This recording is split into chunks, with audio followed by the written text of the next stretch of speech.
Hello, hi, my name is Leah Kim, and I'm the Director of the Immigration Law Practice of the North Suburban Legal Aid Clinic. We are located in Highland Park, Illinois.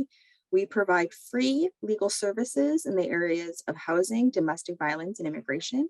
I have been an immigration attorney for over 14 years, and today I'm just going to talk about some immigration basics, how to maintain your lawful status, and how to navigate law school, getting into college, how to navigate college as undocumented or as a non-immigrant. So the first is immigration basics. What is a visa? Let's consider a visa the key to enter the United States. It is determined and issued by the U.S. Department of State at a U.S. consulate abroad. It allows a foreign national to travel to the United States at a port of entry, generally an airport like O'Hare, and request permission to enter the United States. However, even though you have a valid visa to enter the United States, it does not guarantee entry, okay? Customs and Border Protection has the discretion to deny entry if they believe a foreign national will act in violation of their visa. So for example, let's say I'm entering the United States on a visitor visa to travel and to see the sights. But in my bag, they see a USB with my resume, with my publications, with patents. Then Customs and Border Protection can believe that I'm going to come here to work, and they can cancel my visa and send me back to my home country immediately. Next slide. Now, what is status? Status allows you to stay in the United States, and it's determined by U.S. Citizenship and Immigration Services. You can be in one status that is different from your visa, while that's in your passport, if you file an application to change your status while in the United States. For example, let's say I enter the United States on a student visa, but I come here and I realize that I don't like my school. I no longer want to go to school, but I want to open a business. I want to open a restaurant. And I have money to invest in it. Then I can change into an investor visa while in the United States. Or let's say you enter the United States on a visitor visa to travel, but you realize that you really like a university and want to be a student here and you get accepted. Then you can change your status to a student while in the United States. Okay. Status is very important, and maintaining your lawful status is very important, because once you fall out of valid immigration status, you cannot get back into valid status in the United States.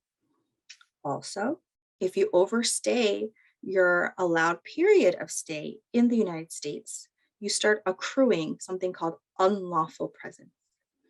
And if you're here for more than 6 months or more than 1 year, once you leave, you may not be allowed to come back in for 3 to 10 years. Next slide. Now there's restrictions for certain most common non-immigrants. So for example, if you are here on a visitor visa, a B1, you cannot attend college other than kindergarten to the end of high school. You cannot attend college on a B1 visitor. Same for a B1 visitor for business and a B2 visitor for tourism, okay? You can only attend school from kindergarten to high school, to finish high school. There is a Supreme Court case that allows individuals to attend public schools from kindergarten to completing high school, regardless of immigration status. The E1 and E2, these are treaty traders or investor traders. They're also eligible to get work authorization with their company, and they can go to school, and dependents may go to school in part-time or full-time, dependents meaning spouse or children, until the age of 21. Next slide. study restrictions for certain most common non-immigrants. So H-1B, this is a temporary worker in a specialty occupation. They can go to school part-time while on an H-1B. An H-4 dependent, which is usually a spouse or a child, may engage in full-time or part-time study. However, for a child, before it's hitting the age of 21, they must change to an F1 student visa in order to complete school. Once you are over the age of 21, as a child, you are no longer a dependent on a principal or parent's visa status. So you must, as a child, maintain your own status once you're 21. Same with an L1 and also an O1 visa status. Next slide. F1 student visa. This is the most common that you see for international students in most universities. For an F1 student, they are the principal. They are the individual going to school on a full-time basis for fall and spring semester. Undergraduates must take 12 credit hours. Grad students must take 9 credit hours. Prior to COVID, you could only take 1 online course or 3 credits max. Now online courses are allowed. F2 is a dependent on the F1. A spouse may engage in part-time study. And F2 may engage in full-time study only from kindergarten to senior year of high school. An F1 must change status. An F2 dependent must change status to an F1 in order to attend college full-time. So this is different from an H4. Generally, we do tell students that it is smart to change to an F1 if they want to go to college, because sometimes they forget to change their immigration status once they turn 21. But for an F2 dependent, they must change to an F1 before going to school full-time in college. Next slide. Now, this is the application to extend or change your non-immigrant status, Form I-539. You must file this form at least 45 days before your non-immigrant status expires, but you have to be aware of the 90-day rule. The 90-day rule is if immigration believes that you may be violating your immigration status or committing immigration fraud, if you come into the United States and change your non-immigrant status immediately, okay? You must file this before you turn 21 or before attending college full-time to pursue a degree, okay? And you cannot attend the college until the change of status is granted. Next slide. You file the form in the supplement I-539A form for any derivatives and dependents. You pay the filing fee. You have to give a copy of your passport, your visa, and your I-94 to show that you made a lawful entry and you have current lawful status in the United States. A copy of your I-20, that is your certificate of eligibility for non-immigrant student. The college will give you the I-20 and evidence that you have the ability to pay for your studies and support yourself and your dependents. Next slide. Now, if you're undocumented, there's an estimated 65,000 undocumented students who graduate from high school every year, and there is no federal or state law that prohibits the admission of undocumented immigrants to U.S. colleges. However, some universities may require applicants to show proof of citizenship or legal residency to attend. Undocumented students cannot generally receive federally funded student financial aid. However, in Illinois, we are incredibly lucky to have the Illinois RISE Act, which allows undocumented and transgender students to apply for state financial aid. Next slide.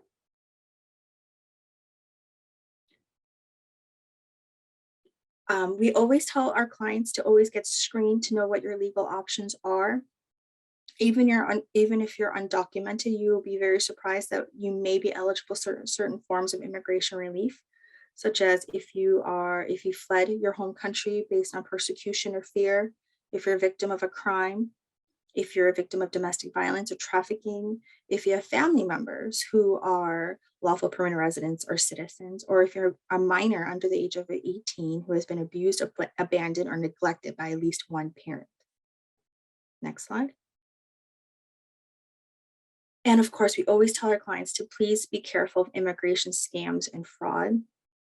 Only go to a licensed attorney or Department of Justice accredited representative. You can always fire your attorney if the work is not rendered. You can file a complaint.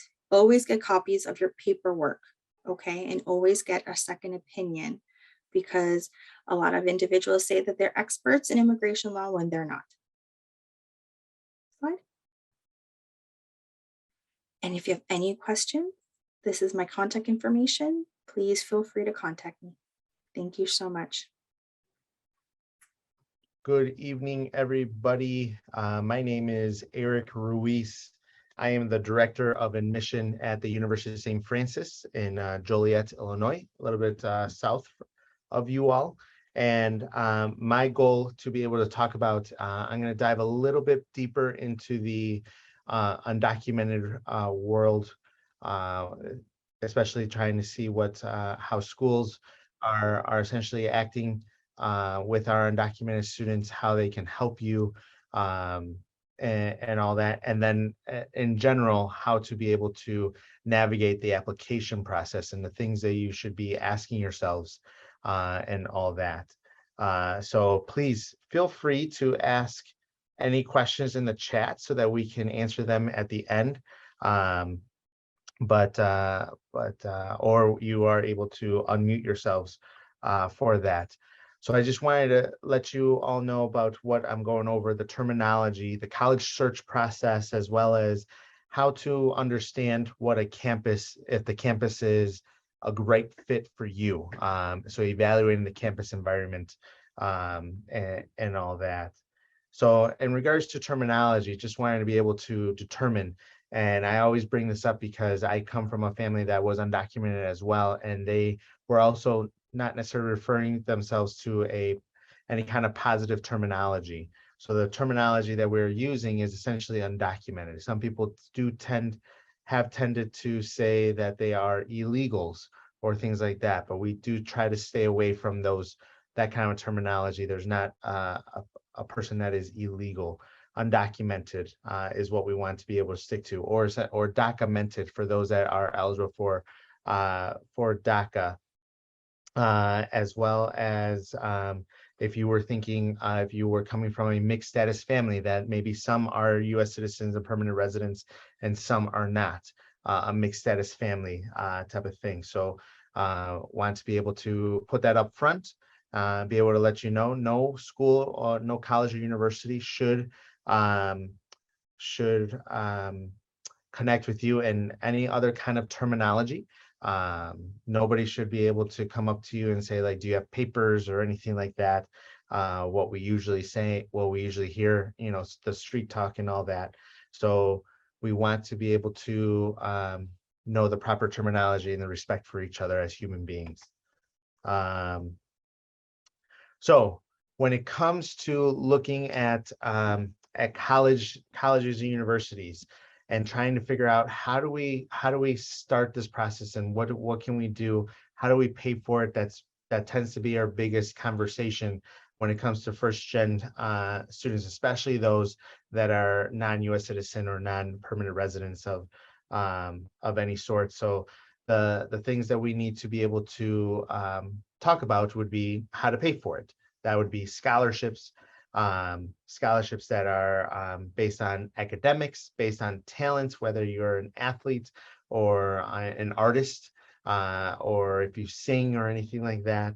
And then what would you be doing during college? That self-help aid in regards to, like, would you be able to have a job while in college? Things like that. So those are the type of things that we're going to be going over as to how to do that, where it comes from, the sources of financial aid. A lot of people tend to think that when we say financial aid, we literally mean the FAFSA. And I'll talk a little bit about the FAFSA in just a bit, but it doesn't mean just the FAFSA, especially on the undocumented side. The an undocumented student is not eligible for the FAFSA. So financial aid, when colleges and universities are talking about financial aid, we are literally talking about any kind of money, any kind of funds that will help you pay for school. Okay, and so where does it come from? There's money that comes from the government. There's money that comes from the states, so like the state of Illinois. There's money that comes from the institution, so like the University of St. Francis has scholarships to give the students, and then other outside scholarship or private scholarships. And those scholarships would potentially be things like where you would need that you would find online, write an essay for, you find them on social media, those kind of things, those outside private scholarships in order to help pay for school. So how to apply for financial aid? The first question that you will probably say is that, am I eligible for the FAFSA?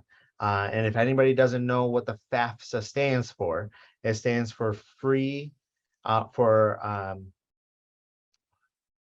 application for federal student aid.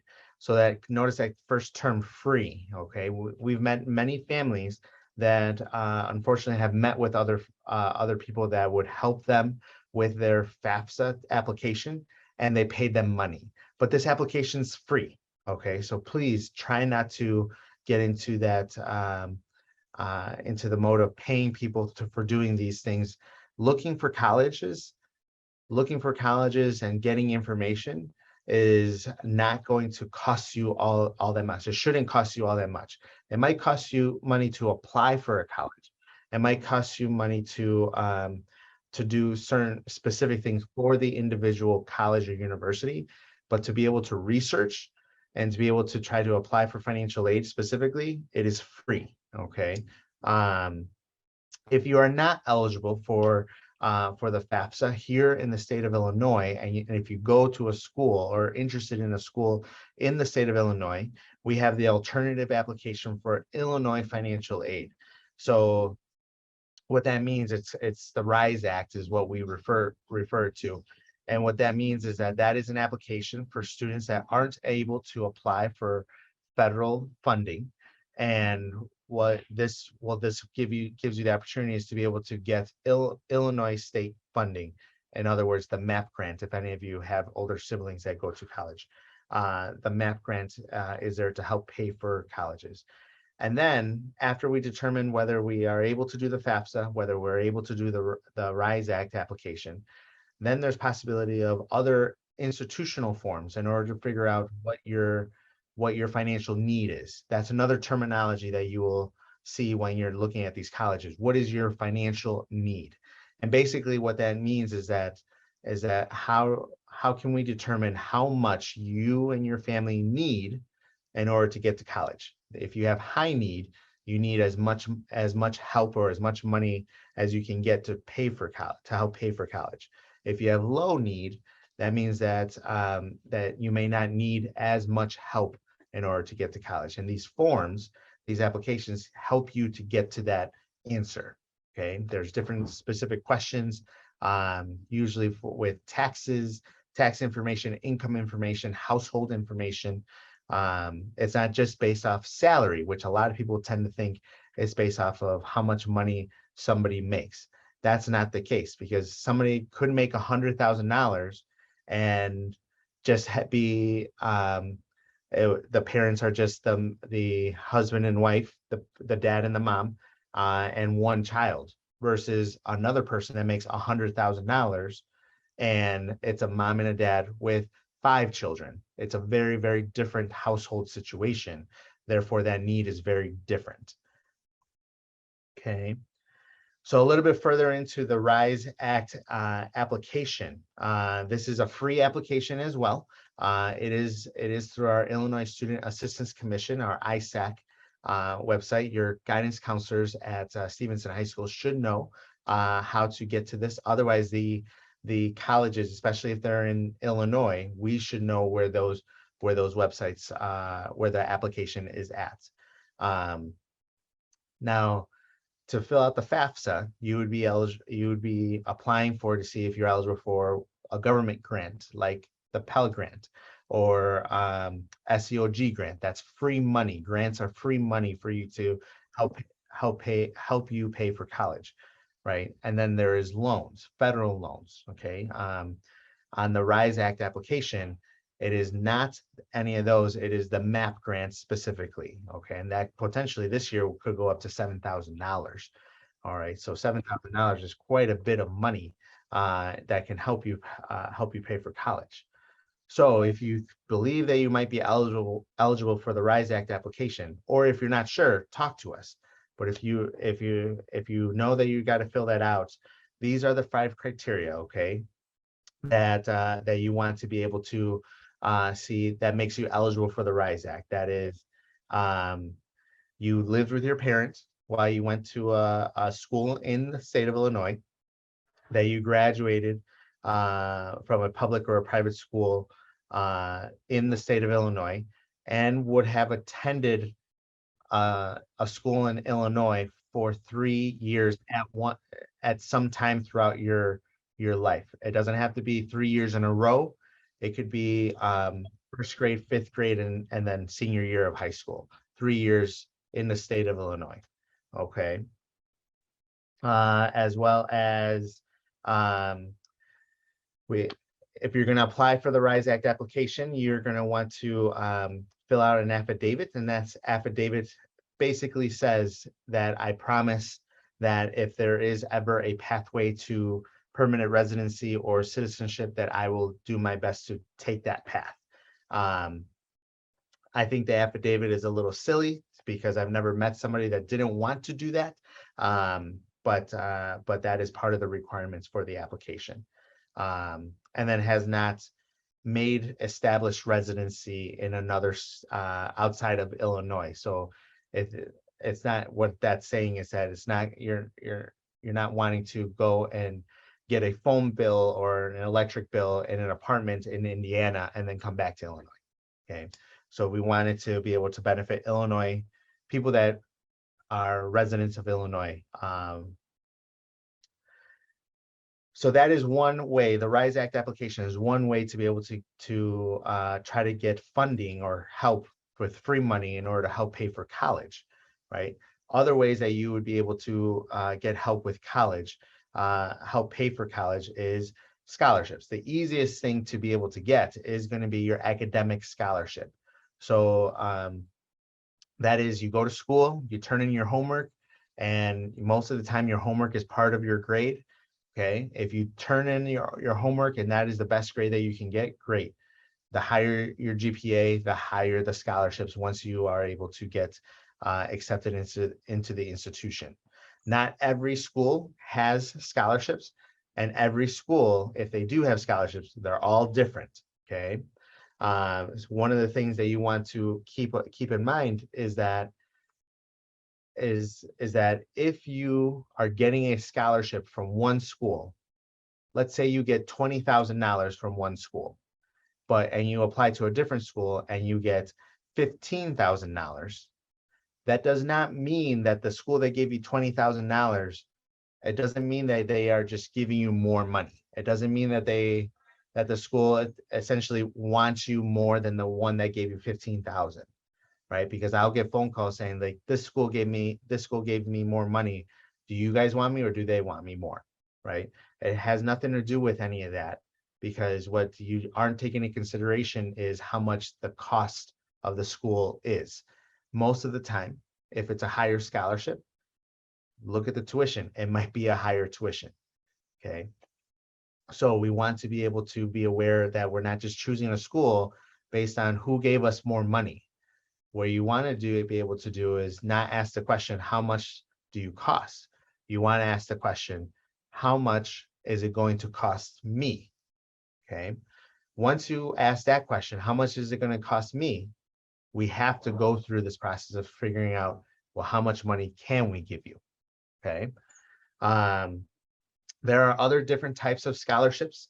For instance, we all heard about those scholarships, maybe for doing community service, or being able to have a certain amount of volunteer hours, or, like I said earlier, if you are an athlete and want to play a sport and you are pretty great on the field and that sport wants to give you scholarships, or if you're sitting there singing right now and you're like to have the best voice ever, we can get you scholarships for that.